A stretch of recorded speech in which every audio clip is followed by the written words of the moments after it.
Good morning, students. Today we will discuss dimensions of business environment, and we are discussing it with R.K. Singla.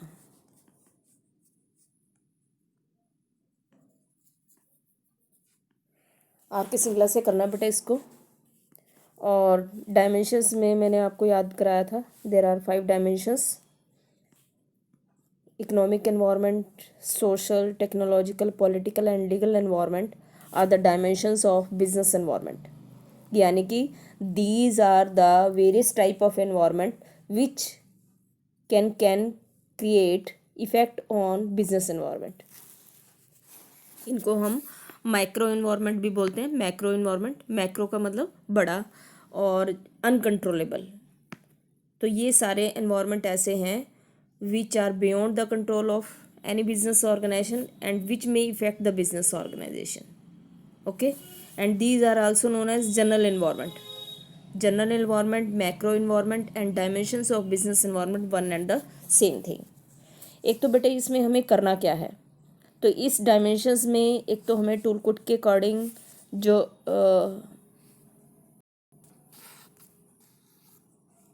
एक तो हमें tool kit याद करनी है। ये जो हमें डेफिनेशन क्रिएट करनी है वो हम क्रिएट कर सकते हैं विद द मेजर एलिमेंट्स। यानी कि इसमें हमें दो चीज़ें करनी है बेटे, एक तो मेजर एलिमेंट्स करने हैं और दूसरा हमें एक दो से ये 3-4 दे रखे हैं इसमें, ऐसे 2-3 एग्जाम्पल याद करने हैं कि जिससे हम ये शो कर पाएँ कि economic environment effect the business environment. तो एलिमेंट्स से you can create the definition. Elements याद करने कि इकोनॉमिक एनवायरनमेंट में वो कौन कौन सी चीज़ें हैं जो इकोनॉमिक एनवायरनमेंट का पार्ट है और वो कैसे बिजनेस को इफ़ेक्ट करता है, ये हमें इसके एग्जाम्पल में करना होगा। तो 3 चीज़ें याद करनी है आपको, एक तो टूल किट याद करनी है और एक मेजर एलिमेंट्स याद करने हैं और एक इम्पैक्ट करना है। तो see here, economic environment consist of 3 elements. Economic system में आपने इकोनॉमिक्स में पढ़ा होगा कि सोशलिस्ट इकॉनमी है, कैपिटलिस्ट इकॉनमी है या मिक्स्ड इकॉनमी है, तो वो आपको जयगीता मैडम ने कराया होगा। तो हमारा इकोनॉमिक सिस्टम क्या है, इकोनॉमिक पॉलिसीज़ क्या है, import policy, EXIM policy, taxation policy, industrial policy, ये सब पॉलिसीज़ बिजनेस को इफ़ेक्ट करती हैं। और साथ ही इकोनॉमिक कंडीशंस में हमारी नेशनल इनकम क्या है, जनरल प्राइस लेवल क्या है, इन्फ्लेशन है, डिफ्लेशन है, रेट ऑफ इंटरेस्ट क्या है, all these factor constitute the economic environment. तो आप इसके बेटे एलिमेंट्स मैंने बताया ना, 3 एलिमेंट्स आपको याद करने। एलिमेंट्स से डेफिनेशन आप क्रिएट कर सकते हो। It refers to the combination of economic system, economic policies and economic condition. ठीक है ना, तो मेजर एलिमेंट याद करने हैं आपको। Now see how economic environment effect the business environment. You know very well कि बैंक रेट जब डिक्रीज हो जाता है तो डिमांड ऑफ गुड्स और जो लग्जरी गुड्स की डिमांड है वो इंक्रीज़ हो जाती है। तो ये एग्जांपल शो कर रहा है कि rate of interest is affecting economic environment. इसी तरह लोगों की इनकम बढ़ जाती है तो वो खर्च करना ज़्यादा शुरू कर देते हैं, तो increase the demand of the goods. तो जब इंटरेस्ट रेट कम होएगा लोगों की इनकम बढ़ेगी और इससे क्या है, डिमांड ऑफ गुड्स बढ़ जाती हैं। तो डिमांड गुड्स की बढ़ेंगी, बिजनेस पे इफेक्ट आएगा। High inflation rate increases the cost of business. तो जितना हाई इन्फ्लेशन रेट होगा तो कॉस्ट ऑफ बिजनेस बढ़ेगा, प्राइस बढ़ेंगे और इससे एक्सपेंडिचर कैपेसिटी लोगों की कम हो जाएगी। ठीक है, now see the social environment. तो सोशल इन्वायरमेंट में आपके क्या क्या आते हैं, social values, social trend, tradition, hope, level of education, standard of living, wishes, population कितनी है, हाउ मच पॉपुलेशन का जो स्ट्रक्चर है वो क्या है, मेल फीमेल कितने हैं, all these factors include in the social environment. NCERT से पढ़ लेना बेटे, समझ आ जाएगा। ठीक है, और अब हमें शो करना है कि how the social environment effect the business environment. तो मेजर एलिमेंट बताए मैंने आपको, ट्रेडिशन, वैल्यू और सोशल ट्रेंड्स है। और इम्पैक्ट में आजकल लोग फेस्टिव सीज़न पे पैकिंग फूड्स जो आपकी गिफ्ट्स हैं उनकी बाइंग शॉपिंग ज़्यादा करते हैं। सेकंड है कि social justice is a value creates the social responsibility. तो सोशल जस्टिस में females are getting the salary according to salary of female में, जो फीमेल की सैलरी है वो मेल्स के बराबर हो गई है। और एक एग्जांपल आप याद कर सकते हो, health and fitness trends has created the demand of gym, mineral water. आजकल लोग बहुत ज़्यादा हेल्थ कॉन्शियस हो गए हैं, तो उस केस में जो इनकम का एक बहुत सारा पार्ट वो अपनी फिटनेस पे, beauty parlour, gym, mineral water की डिमांड जो है वो बढ़ जाती है इसमें, जब हेल्थ कॉन्शियस लोग होंगे तब।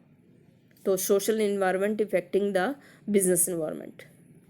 तो एक और एग्जांपल है इसमें कि सोशल इन्वायरमेंट में आप फीमेल्स हैं वो ज़्यादा वर्किंग हैं तो स्कूटी की डिमांड बढ़ जाती है, तो ये भी social environment effect the business environment.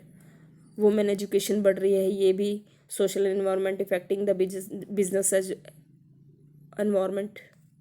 Next is the technological environment. इसके बहुत सारे एग्जांपल हैं बेटे।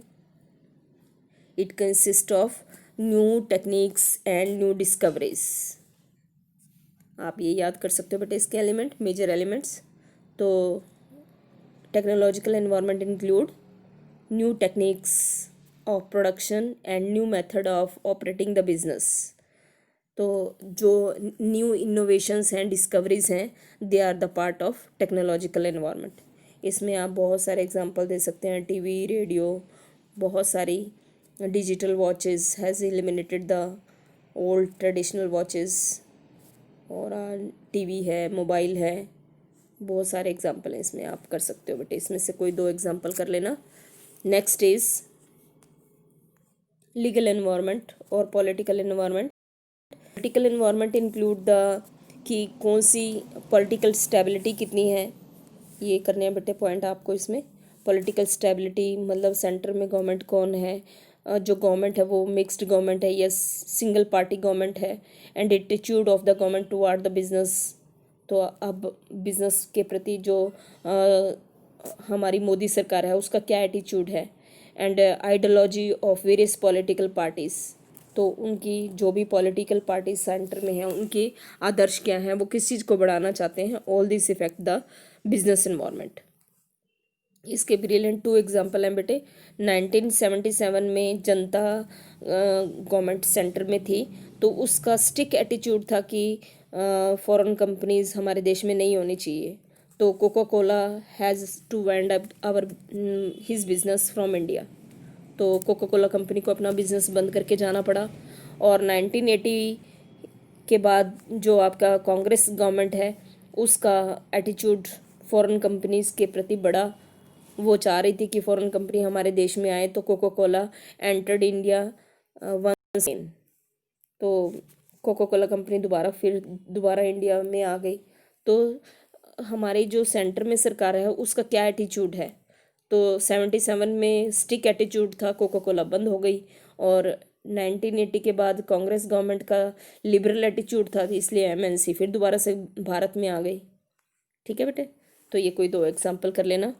तो एक और एग्जांपल है इसमें कि पॉलिटिकल ग्राउंड पे हैदराबाद को साइबराबाद कहने किया नाम रख दिया गया, और साइबराबाद रखने के कारण सारी आईटी कंपनीज हैं they are establish in Hyderabad. तो ये एक पॉलिटिकल एक इशू है जिसकी वजह से हैदराबाद का नाम साइबराबाद रखा गया। Last is legal environment. तो लीगल एनवायरनमेंट में आपके 3 एलिमेंट आएंगे बेटे। इसमें आपके जितने भी एक्ट, न्यूज़, लेजिस्लेशन बनेंगे, जितने भी वेरियस कमीशंस बनते हैं, कमेटी बनती हैं, उनके जितने भी डिसीजन लिए जाएंगे, जितने भी कोर्ट के, हाई कोर्ट्स, सुप्रीम कोर्ट के जो जजमेंट हैं, डिसीजन हैं, they are the part of legal environment. Centre, state और लोकल लेवल पे जितनी भी एजेंसीज हैं, जितनी भी कमीशंस हैं, उनके डिसीजन हैं, और ये आप बेटे इसकी थ्योरी में याद कर सकते हो। ये जो आपको दे रखा है इसमें आप देख सकते हो। तो all these are the part of legal environment. तो अब जो जो कानून बनेंगे वो बिजनेस को इफेक्ट करते हैं, यू नो वेरी वेल। आगे देखें बेटे आप, तो legal environment effect the business environment, कि by removing the control on capital market a huge amount of capital are collected by issuing various new issues of the in the primary market, क्योंकि अब capital market से various restriction control को हटा लिया गया है, तो नई नई कंपनियां बहुत सारा पैसा इकट्ठा कर लेती हैं। तो ये लीगल सेबी की गाइडलाइंस के इजी होने के कारण हुआ है, सेबी गाइडलाइंस सेबी एक्ट के लिबरल होने के कारण हुआ है। और विद इंट्रोडक्शन ऑफ